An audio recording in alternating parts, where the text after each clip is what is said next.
Добрый день, это передача «Акцент». В студии работает журналист Анивера Акимова. Какова сегодняшняя ситуация в долевом рынке республики? Что такое компенсационный фонд? Сегодня мы поговорим об этом. В студию пригласили главного юриста жилищной политики Министерства архитектуры и строительного комплекса Музу Викторовну Винокурову.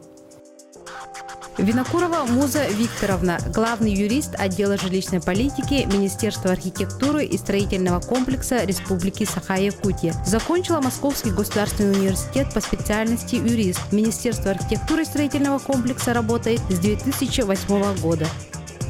Здравствуйте. Мы знаем, что в этом году был создан компенсационный фонд. Расскажите об этом. В этом году, буквально 12 октября 2017 года, председателем правительства было подписано постановление Российской Федерации 1231 о создании публично-правовой компании по защите прав участников долевого строительства. Значит, данное постановление регламентированы нормы создания компенсационного фонда, деятельность фонда, устав фонда, правление фонда, то есть все вот эти вот, получается, организационные моменты, которые в дальнейшем определят действие и деятельность данного компенсационного фонда. Значит, в этом году 214 федеральный закон о долевом строительстве, он претерпел у нас существенные изменения. Так, например, значит, с этого года, получается, у нас страхование договора долевого участия отменено в связи с тем, что данный механизм показал свою, скажем так, неэффективность.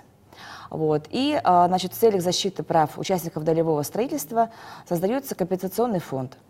Суть его, значит, такова, что застройщики теперь должны отчислять в компенсационный фонд 1,2%, получается, от стоимости каждого договора долевого участия. Но, значит, это касается только тех договоров. Первый договор, получается, первый договор долевого участия, который прошел регистрацию после 25 октября 2017 года.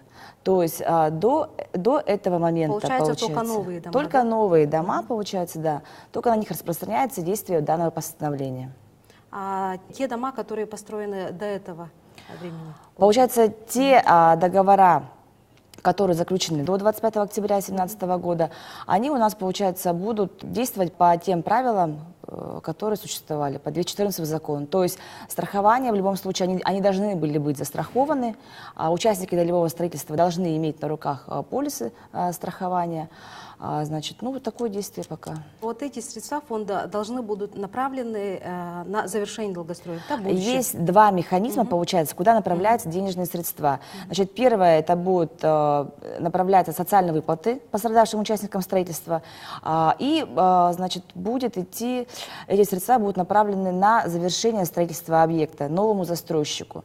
Но пока нет, получается, у нас механизма, да, который будет предусматривать, либо это будут средства предоставляться новому застройщику, который взял на себя эти обязанности с обременением, да, либо эти средства будут направлены жилищно-строительному кооперативу, который создан, получается, гражданами. Необходимо также отметить, что средства компенсационного фонда будут направлены только на те договора, застройщик по которым признан банкротом, либо в отношении которого идет конкурсное производство. То есть только в этом случае получается. А вот этот фонд в других регионах тоже существует? Да? Этот фонд, он не в регионах, этот фонд у нас действует по России. Российский фонд, да. И получается, соответственно, застройщики будут определены уполномоченные банки. Значит, очень жесткие требования, опять-таки, к банкам определены данным постановлением. Да? Например, такие, что этот банк, получается, должен иметь более 25 миллиардов собственных средств. Значит, этот банк, опять-таки, должен иметь соответствующие лицензии и должен быть, опять-таки, управляемым. Муза Викторовна, а на сегодняшний день сколько проблемных объектов у нас в республике? На сегодняшний день, получается, в республике 16 проблемных объектов и 298 граждан, которые включены в реестр пострадавших участников строительства. А как попасть в этот реестр? Данный уполномоченный орган по ведению данного реестра — Управление государственного жилищного строительного надзора. Гражданам, которые хотят туда подать заявление, нужно подойти на Амосова 8, кабинет номер 403. Это в Минстрой или... Это Управление Госстроительного надзора. Допустим, если я хочу вступить на долевое строительство, на что я должна обратить внимание прежде всего? Ну вот мы неоднократно говорим всем гражданам, чтобы они всегда смотрели, во-первых, на застройщика. То есть у нас в республике все-таки люди в строительство приходят не новые, да, и каждый застройщик имеет свою определенную репутацию. Опять-таки смотреть те объекты, которые были уже видены застройщиком. Если это, получается, новое предприятие, которое впервые строит, например, объект, то опять-таки они должны смотреть и учредители, опять-таки должны смотреть всю документацию, проектную документацию, декларацию застройщика, проектную документацию, которая размещена на сайте. А вот есть ли учредители не местные, московские, допустим? Ну вот у нас есть, получается, да, один застройщик, который располагается в Москве, фактически местонахождение, получается, это компания «Новая-С». Вот, ну, при этом, получается, в настоящий момент данный объект у нас сейчас находится в группе риска. У нас есть такая группа риска. Это, получается, те объекты, по которым работы ведутся медленно и по которым переносится срок ввода объекта в эксплуатацию. А сколько таких объектов?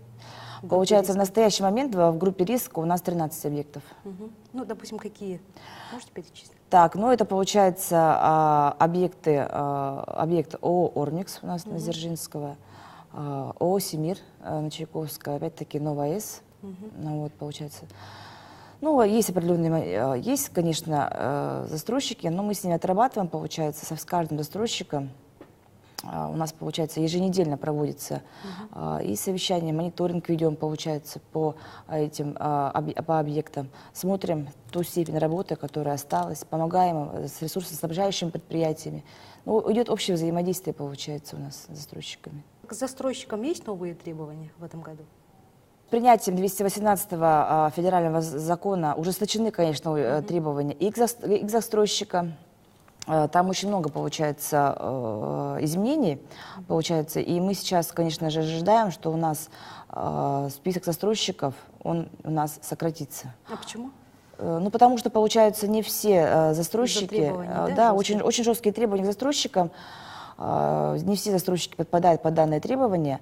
Вот мы постоянно, как только выходят какие-то, значит, изменения в законодательстве, мы собираем застройщиков, объясняем им изменения в законодательстве, объясняем им те пути решения, которые, значит, могут быть ими выработаны, опять-таки, да, значит, Управление Госстроительнадзора ведет очень активную разъяснительную работу.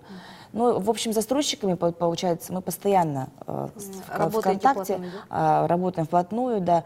Вот недавно у нас очень большое совещание, опять-таки, было и с застройщиками, и с кредитными организациями, то есть с банками, да, по вот этим вот изменениям. У нас застройщики вообще, скажем так, очень активные, молодцы, да, они очень быстро все схватывают, конечно же, и очень приятно работать с теми застройщиками, которые действительно нацелены на результат своего труда. Говорят, что в скором времени в России отменят долевое строительство. Это правда или?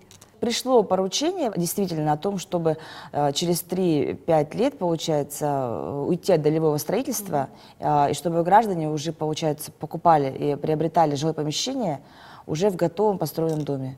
Механизма, получается, опять как такового нету, и будем ожидать дальнейших изменений. То есть я так считаю, что квартиры дорогие, да? Ну, вообще, скажем так, что в связи с тем, что у нас и застройщики, получается, список застройщиков сократится, может быть, и можно ожидать небольшой рост цен на недвижимость. В будущем году планируется вообще снижение цен на квартиры?